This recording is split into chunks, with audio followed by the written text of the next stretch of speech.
मंगळवार दिनांक 24 मार्च रोजी श्री वीरेश्वर मंदिर हॉल महाड येथे सुवर्णकार समाज महाड पोलादपूर माणगाव व श्री संत नरहरी महाराज मंदिर चोचिंदे आणि भारत सरकार वस्त्र मंत्रालय संयुक्त विद्यमाने सकाळी 11 ते 3 या वेळेत सुवर्णकार समाज बांधवांसाठी हस्तशिल्प सुवर्णकार व्यवसाय व इतर लघुउद्योग व्यावसायिक नवउद्योजकास मार्गदर्शन शिबिर तसेच हस्तशिल्प ओळखपत्र नोंदणी कार्यक्रम संपन्न झालाय।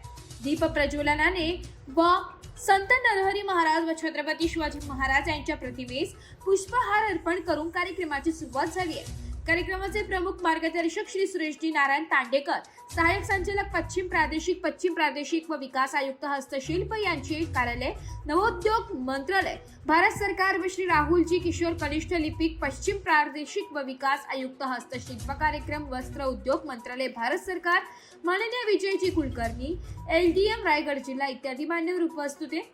माननीय अविनाश नवगण रायगड जिल्हा उद्योग निरीक्षक DIC महेंद्र पाटील, समन्वय महाराष्ट्र उद्योजकता विकास केंद्र MCD सौ सुप्रिया पाशिलकर, सौ रुपाली झांजे, श्री चिले सूक्ष्म उद्योग विभाग पंचायत समिती महाड उपस्थित सर्व मान्यवरांच्या अध्यक्ष, कार्याध्यक्ष, माजी अध्यक्ष व सहसचिव यांच्या हस्ते शाल, श्रीफळ, पुष्पगुच्छ देऊन सन्मान करण्यात आलाय। त्याचप्रमाणे प्रतिनिधीक्षक स्वरूपात पुरुष व महिला प्रतिनिधींचे गुलाब पुष्प देऊन स्वागत करण्यात आलंय। माननीय सुरेशजी तांडेकर सरांनी आपल्या मार्गदर्शन भाषणात वास्तुशिल्प विभागाला माध्यमातून हस्तकौशल्य कशी वाढवावी, ओळखपत्र प्राप्त होतात, शिल्पकाराने काय करावे, प्रशिक्षण करून प्रमाणपत्र घेणे, आपले कौशल्य वाढविणे, लोन सुविधांना लक्ष घेणे, तयार दागिने मार्केटमध्ये पोहोचवण्याचे विचार करणे, मार्केटिंगच्या एक्सपोर्ट कडून मार्गदर्शन घेणे इत्यादी माहिती दिली आहे। सुप्रिया पाशिलकर मॅडमनी चौपाल म्हणजे गावाचा कट्टा व त्यावर चालणाऱ्या गुज गोष्टी कारागिराकडे इतर दर्जाचे कौशल्य व कला असायला हवी, ती म्हणजे मिळालीच पाहिजे। बँक खात्यातून कापला जाणारा दर वर्षाचा ₹20च्या विमा, गोपीनाथ मुंडे कृषी विमा योजना शून्य शुल्क बँक खाते, जनधन खाते याचा विमा व मिळणारा कर्ज सुविधा, अटल पेन्शन योजना याची माहिती दिली आहे।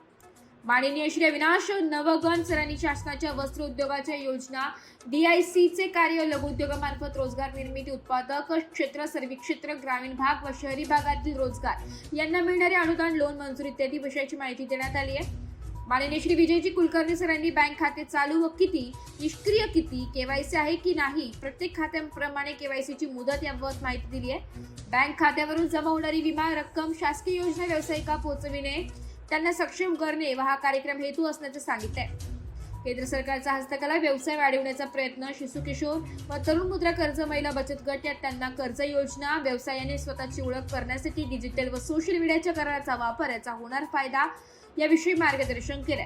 श्री चिले सरांनी सर्व प्रकारचे उद्योग ग्राम उद्योगांमार्फत येतात, पंचायत समिती मार्फत मार्गदर्शनात आता सर्व ऑनलाईन झालंय, तरी अद्याप खेड्यांपर्यंत हे पोहोचलेले नाही, त्यामुळे माहिती देणे व घरापासून व्यवसाय सुरू करण्याची माहिती दिली आहे। या विषयावर प्रबोधनाचे निरीक्षण आणि अधिकारी माहिती सदर कार्यक्रमाचे प्रास्ताविक सचिव श्री प्रकाश देवरुखकर यांनी केले। प्रास्ताविकामध्ये आजचे शिबिर कशासाठी काय याची माहिती दिली आहे। शेवटी अध्यक्ष प्रदीप नगरकर यांनी उपस्थित मान्यवरांचे व नोंदणीधारक सभासदांचे आभार मानले आणि कार्यक्रमाची सांगता झाली। या कामी सुधरजी सागवेकर यांचे बहुमोल सहकार्य लाभले। एस मराठी न्यूज साठी कोकण विभागीय संपादक निलेश लोखंडे, महाड।